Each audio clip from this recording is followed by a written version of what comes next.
Okay, let's look at the answers to the Young's experiment record sheet. The first question asks to compare the distance between the bright bands and the distance to the screen.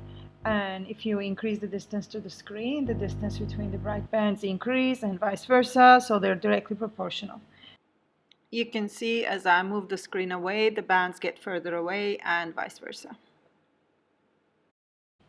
The same applies to the wavelength and the distance between the bright bands, so they are directly proportional. Here you can see the bands get closer when I go from high to low wavelength. And the third question asks to compare the separation of the slits and the distance between the bright bands. These are inversely proportional.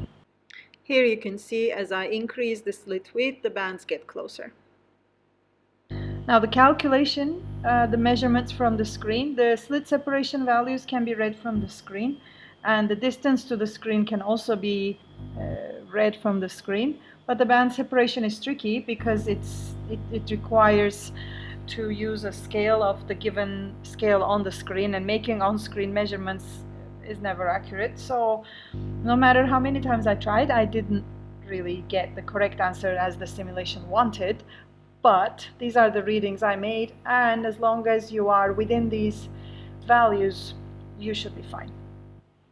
Let me show you how I made my readings.